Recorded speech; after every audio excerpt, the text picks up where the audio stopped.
Hello guys, Hindi भाई sovereign channel में आपका फिर से एक बार दिल से स्वागत है। और मैं लेके आया हूँ भारतीय इतिहास में टॉपिक मौर्य साम्राज्य। तो चलिए क्वेश्चनों को शुरू करते हैं फिर। भारत का प्रथम साम्राज्य निर्माता कौन सा वंश था? बताइए दोस्तों, कौन सा वंश था? नंद वंश था, मौर्य वंश था, या गुप्त वंश, या इनमें से कोई नहीं? तो इसका सही आंसर दोस्तों होगा ऑप्शन नंबर बी, मौर्य वंश। अगला क्वेश्चन। अलेक्जेंडर ने भारत पर आक्रमण कब किया था? कब किया था दोस्तों अलेक्जेंडर ने? तो अलेक्जेंडर ने भारत पर आक्रमण किया था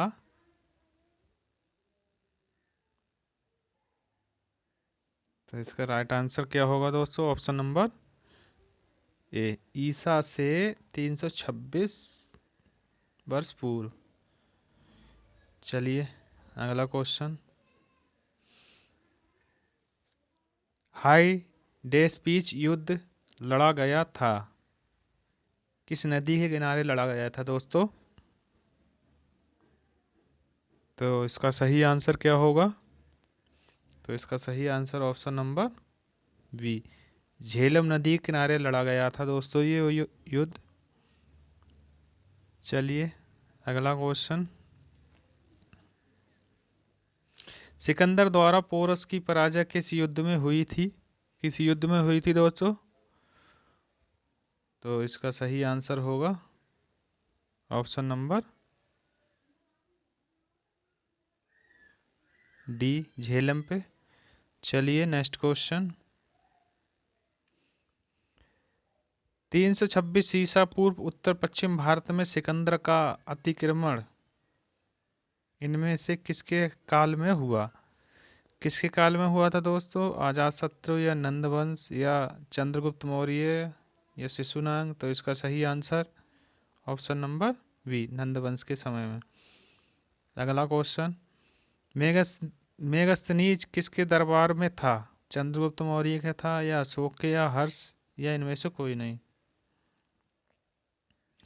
तो इसका सही आंसर होगा दोस्तों option number A, Chandragupta Maurya.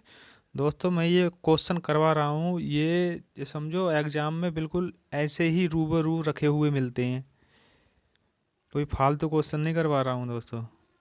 चलिए अगला क्वेश्चन। निम्नलिखित में से कौन भारत नहीं आया था? मेगास्थनीज नहीं आया था, कोलंबस, या वास्को ड गामा, या फायान? कौन नहीं आया था दोस्तों? तो इसका सही आंसर दोस्तों होगा ऑप्शन नंबर बी, कोलंबस। चलिए अगला क्वेश्चन। मेगास्थनीज द्वारा रचित किस ग्रंथ से भारत के मौर्यकालीन इतिहास का पता चलता है? इंडिका का द वर्ड, या प्रोथोबोसा? तो इसका सही आंसर क्या होगा दोस्तों? इंडिका। अगला क्वेश्चन।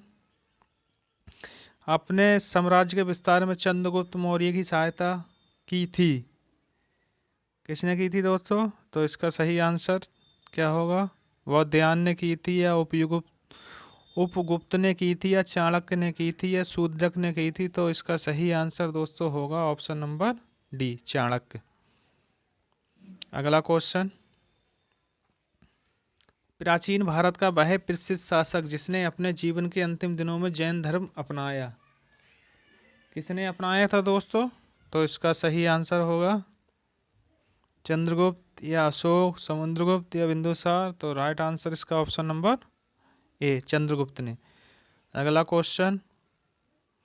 निम्नलिखित में से किस मौर्य शासक ने अपनी राजगद्दी का परित्याग कर दक्षिण में जैन तापसिक के जैसा प्रवास किया? तो इसका सही आंसर दोस्तों होगा, बताइए, ए बी सी डी में से कौन सा होगा इसका? Right answer option number A, Chandragupta Maurya. अगला क्वेश्चन। चंद्रगुप्त ने अपने जीवन के अंतिम समय में किस धर्म की दीक्षा ली? बौद्ध धर्म की, या वैष्णव धर्म की, या जैन धर्म, या शैव धर्म की? किस धर्म की ली थी दोस्तों? तो चंद्रगुप्त मौर्य ने अपने अंतिम समय में जैन धर्म की दीक्षा ली थी, ठीक है। चलिए अगला क्वेश्चन। चंद्रगुप्त मौर्य ने अपने जीवन के अंतिम दिन कहाँ बिताए थे? कहाँ बिताए थे दोस्तों? तो चंद्रगुप्त मौर्य ने अपने जीवन के अंतिम दिन बिताए थे श्रावण बेलागोला में। ठीक है दोस्तों, तो इसका right answer option number B. चलिए अगला क्वेश्चन। अशोक ने बौद्ध धर्म के प्रचार के लिए विदेशों में किसको भेजा था? किसको भेजा था दोस्तों? तो ये भेजा था प्रवर्तक को, इनमें से कोई नहीं, या संघमित्रा को, या मिनेडर को। तो इसका राइट आंसर होगा संघमित्रा को। चलिए अगला क्वेश्चन। भारतीय राष्ट्रीय पंचांग किस नाम से जाना जाता है? किस नाम से जाना जाता है दोस्तों? तो ये जाना जाता है शक संवत से। Option number B. अगला क्वेश्चन। चाणक्य में से जाना जाता था, किस नाम से जाना जाता है चाणक्य को?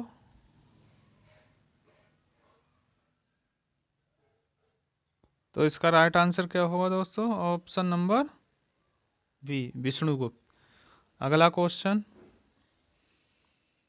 देखिए, चाणक्य के बारे में और थोड़ी जानकारी पढ़ते हैं दोस्तों। चाणक्य को इतिहास में विष्णुगुप्त तथा कौटिल्य नाम से जाना जाता है।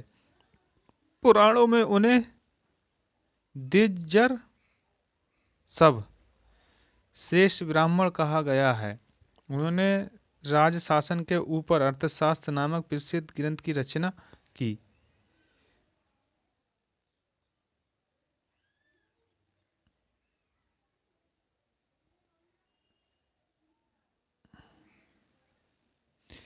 अर्थशास्त्र में 15 अधिकरण तथा 180 प्रकरण, इसके श्लोकों की संख्या 4000 बताई गई है। देखिए कितने विद्वान थे जो चाणक्य थे, कितने विद्वान थे पहले ये। अर्थशास्त्र लिखा था, किसने लिखा था दोस्तों? तो इसका राइट आंसर होगा ऑप्शन नंबर ए, चाणक्य। चलिए अगला क्वेश्चन। सिकंदर की मृत्यु कहाँ हुई थी दोस्तों? तो इसका right answer option number Babylon में। ये क्वेश्चन बहुत ही मोस्ट इम्पोर्टेंट क्वेश्चन है दोस्तों। चलिए अगला क्वेश्चन।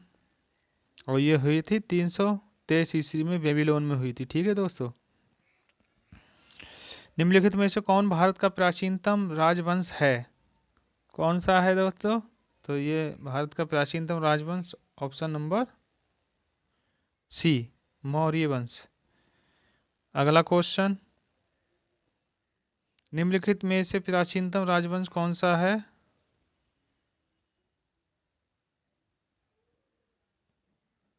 निम्नलिखित में से प्राचीनतम राजवंश कौन सा है? तो ये कौन सा है दोस्तों? तो इसका राइट आंसर ऑप्शन नंबर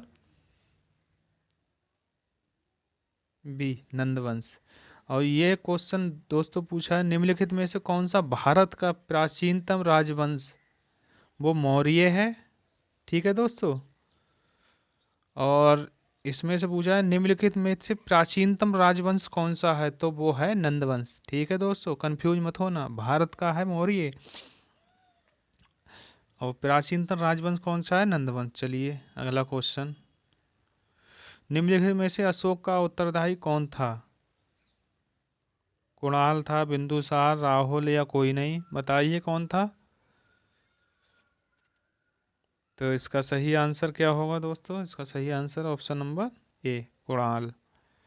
अगला क्वेश्चन। अशोक किस वंश से संबंधित है? अशोक किस वंश से संबंधित है? तो अशोक थे मौर्य वंश से संबंधित थे दोस्तों। चलिए अगला क्वेश्चन।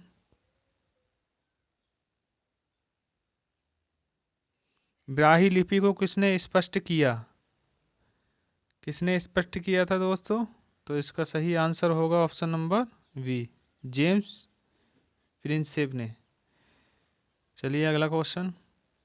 अशोक के अभिलेखों को सर्वप्रथम किसने पढ़ा? तो इसका राइट आंसर अभी दोस्तों पढ़ा है जेम्स प्रिंसेप ने।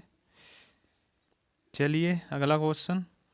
अशोक ने इन सभी में से कौन सा धर्म अपनाया? बौद्ध धर्म अपनाया था, या जैन, या इस्लाम, या ईसाई? कौन सा धर्म अपनाया था अशोक ने?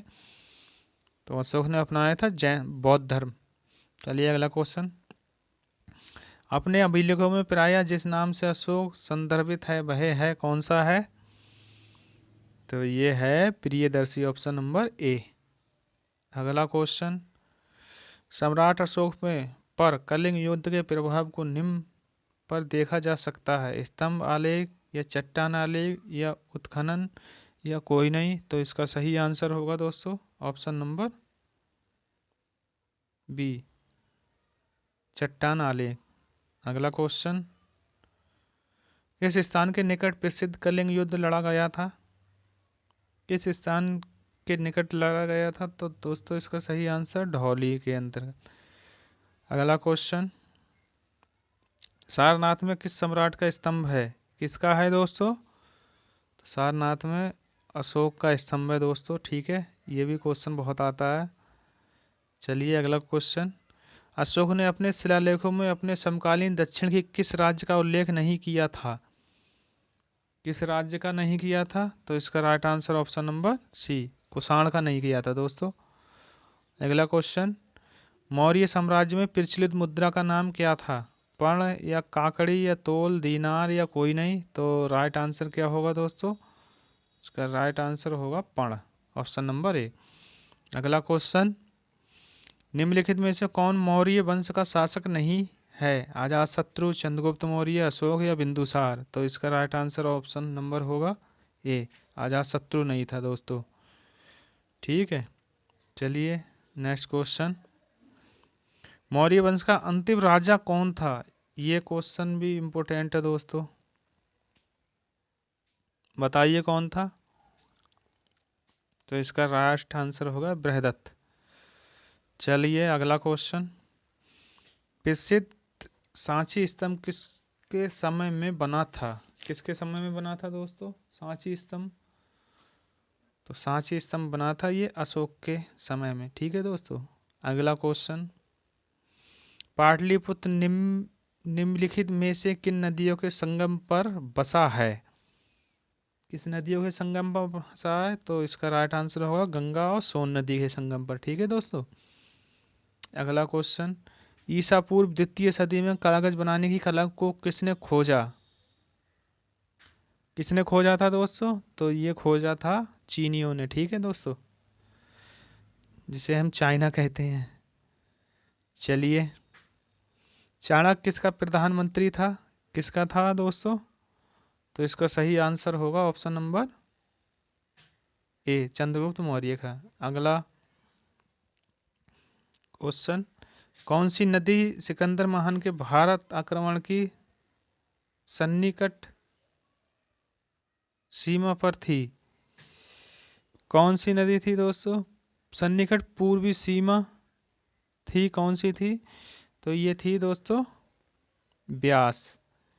चलिए ब्यास नदी। चलिए, तो दोस्तों क्वेश्चन समाप्त हो चुके हैं दोस्तों। क्लास अगर अच्छी लगी हो तो लाइक, कमेंट, शेयर, सब्सक्राइब जरूर करना। तब तक के लिए धन्यवाद।